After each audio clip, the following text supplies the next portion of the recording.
ತಿಳಿಯ ಹೇಳುವೆ ಕೃಷ್ಣ ಕಥೆಯನು,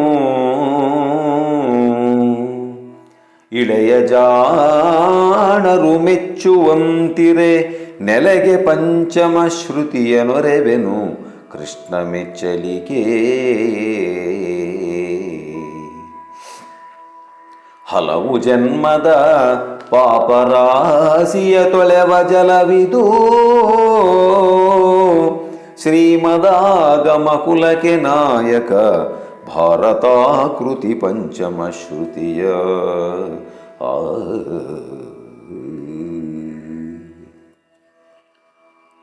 ಆ ಧರ್ಮವೇ ಮೈವೆತ್ತು ಕೊಂಡಿರ್ತಕ್ಕಂಥ ಪಾಂಡವರು ಆ ಭಗವಂತನ ಒಂದು ನಾಟಕದ ನಿಮಿತ್ತ, ಭಗವಂತ ಆಡಿಸ್ತಕ್ಕಂಥ ನಾಟಕದ ನಿಮಿತ್ತ ನೇರವಾಗಿ ಅವರು ವಿಪ್ರವೇಶದಲ್ಲಿ ಏಕಚಕ್ರ ನಗರವನ್ನು ಪ್ರವೇಶ ಮಾಡ್ತಾರೆ. 10ನೇ ಸಂಧಿಯಲ್ಲಿ ಏಕಚಕ್ರ ನಗರದಲ್ಲಿ ಅವರು ಏನು ಮಾಡ್ತಾರೆ ಅಂತಕ್ಕಂಥ ಒಂದು ಸಾರಾಂಶವನ್ನು ನಾವು ನೋಡಬೇಕು. ಸಂಧಿ ಸೂಚನೆ: ವಿಕಟ ಭುಜರು ಭುಜಬಲರು ಏಕಚಕ್ರದಳು ಅಕುಟಿಲರು ಭೂಸುರರ ರಕ್ಷಿಸಿ ಬಕನ ಮುರಿದರು ಮೆರೆದರು ಅಮಲ ಗುಣಾಗ್ರಹಾರದಲ್ಲಿ.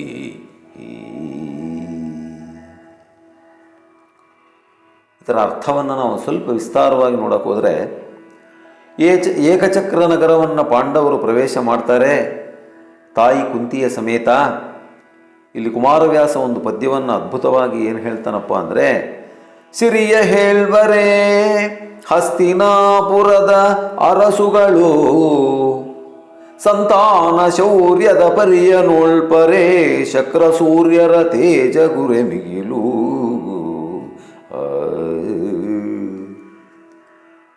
ಅವರ ಸಿರಿಯ ಬಗ್ಗೆ ಯೋಚನೆ ಮಾಡಬೇಕಾದ್ರೆ ಹಸ್ತಿನಾಪುರದ ಅರಸುಗಳು ಶೌರ್ಯವನ್ನು ನೋಡ್ಬೋದಾದರೆ ಅಥವಾ ನೋಡ್ಬೋದಾದರೆ ಶಕ್ರ ಅಂದರೆ ದೇವೇಂದ್ರ, ಸೂರ್ಯ ಇವರ ತೇಜಸ್ಸಿಗೂ ಮಿಗಿಲಾಗಿರತಕ್ಕಂಥವರು.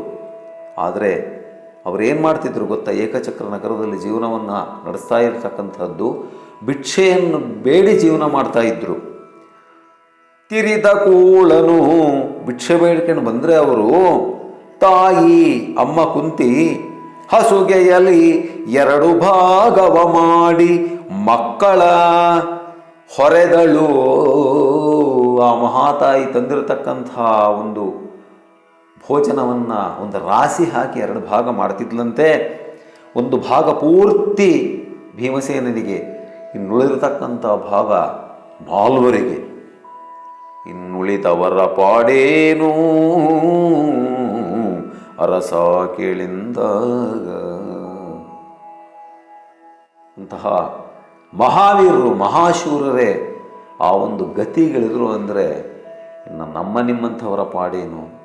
ಸ್ವಲ್ಪ ಯೋಚನೆ ಮಾಡಬೇಕು ನಾವು. ಗ್ರಾಚಾರ ಯಾವ ಸಮಯಕ್ಕೆ ಏನು ಬರುತ್ತೋ ಏನು ಕಥೆನೋ ಭಿಕ್ಷೆ ಬೇಡಿಕೊಂಡು ಇವರು ಜೀವನ ಮಾಡ್ತಾ ಇರತಕ್ಕಂಥ ಸಂದರ್ಭದಲ್ಲಿ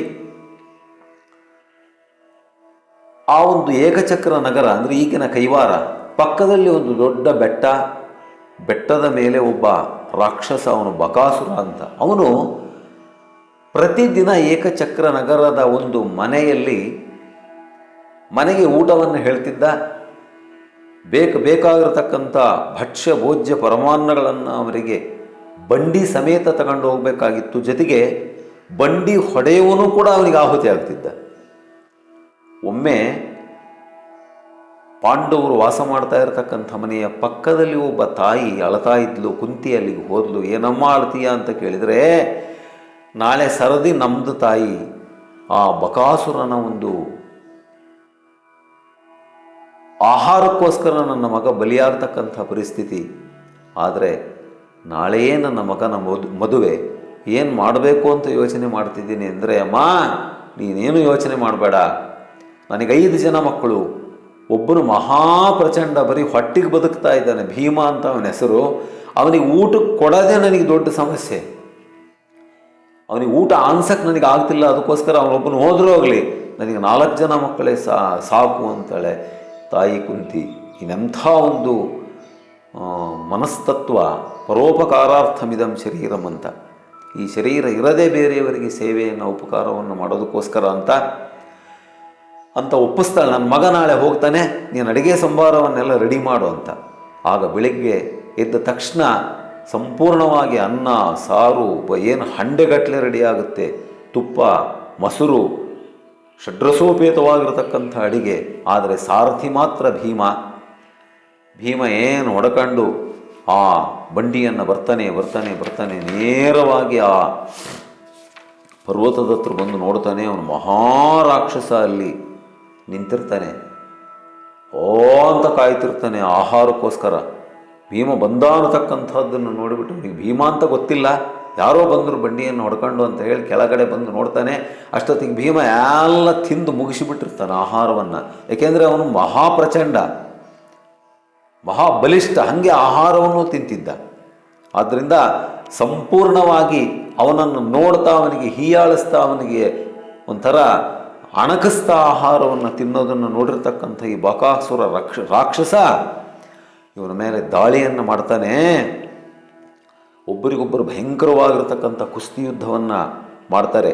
ಸಿಕ್ಕಿದನು ಕಲಿ ಭೀಮನೆನೆ ಕೈ ಇಕ್ಕಿ ಕೊಟ್ಟನು ಮೈಯನು, ಅಸುರನ ಹೊಕ್ಕು ತಿವಿದನು ತಿರುಗಿ ಬದಿಯಲು ನುಗ್ಗುನುಸಿಯಾಗೆ. ಬಿಕ್ಕುಳಿಯ ತಾಳಿಗೆಯ ಮೂಗಿನೊಳೊಕ್ಕು ರುಧಿರದ ಧಾರೆ ಬಿಗಿದುರೆ ಡೊಕ್ಕರಿಸಲು ಅಸು ನೀಗಿತು ಅಸುರನ ತನುವ ನಿಮಿಷದಲ್ಲಿ. ಒಬ್ರಿಗೊಬ್ಬರು ಭಯಂಕರವಾಗಿರ್ತಕ್ಕಂಥ ಕುಸ್ತಿ ಯುದ್ಧವನ್ನು ಮಾಡ್ತಾ ಇರತಕ್ಕಂಥ ಸಂದರ್ಭದಲ್ಲಿ ಮಹಾಬಲಿಶಾಲಿಯಾಗಿರ್ತಕ್ಕಂಥ ಭೀಮ ಒಂದು ಮುಷ್ಟಿಯನ್ನು ಹಿಡಿದುಬಿಟ್ಟು ಸೀದಾ ಅವನ ಹೊಟ್ಟೆಗೆ ಮುಷ್ಟಿಯಿಂದ ಗುದ್ದಿಬಿಟ್ಟ ತಕ್ಷಣ ಅವನ ಒಳಗಿನಿಂದ ಕರುಳುಗಳನ್ನು ಕಕ್ಕಿಬಿಟ್ಟು ಪ್ರಾಣವನ್ನು ಬಿಡ್ತಾನೆ ಬಕಾಸುರ ಅಂತಕ್ಕಂಥದ್ದು. ಅದೇ ಈ ಒಂದು ಸಂಧಿಯ ಒಂದು ಸೂಚನೆ. ಒಬ್ಬ ಮಹಾತಾಯಿ ಇನ್ನೊಬ್ಬ ಮಹಾತಾಯಿಯ ಮಗನ ಪ್ರಾಣ ಉಳಿಸಿ ಅವನನ್ನು ಮದುವೆಗೆ ರೆಡಿ ಮಾಡಿರ್ತಕ್ಕಂಥ ಸಂದರ್ಭ, ತನ್ನ ಮಗನು ಅನ್ನತಕ್ಕಂಥದ್ದನ್ನು ಕೂಡ ಮರೆತುಬಿಟ್ಟು ಬೇರೆಯವರಿಗೆ ಉಪಕಾರವನ್ನು ಮಾಡಿರ್ತಕ್ಕಂಥ ಸಂದರ್ಭ. ಅದೇ ಈ ಸಂಧಿ ಸೂಚನೆ.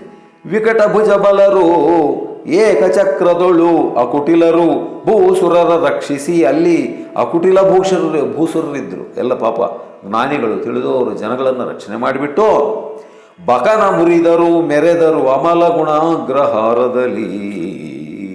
ಬಕಾಸುರನ್ನು ಮುರಿದು ಅಥವಾ ಅವನನ್ನು ಕೊಂದು ಅಲ್ಲಿ ಇವರು ಎಷ್ಟೋ ಒಂದು ಖ್ಯಾತಿಯನ್ನು ಪಡಿತಾರೆ ಅಂತಕ್ಕಂಥ ಈ ಒಂದು ಸಂಧಿಯ ಸೂಚನೆ. ಓಂ ಶ್ರೀ ಕೃಷ್ಣಾರ್ಪಣಮಸ್ತು.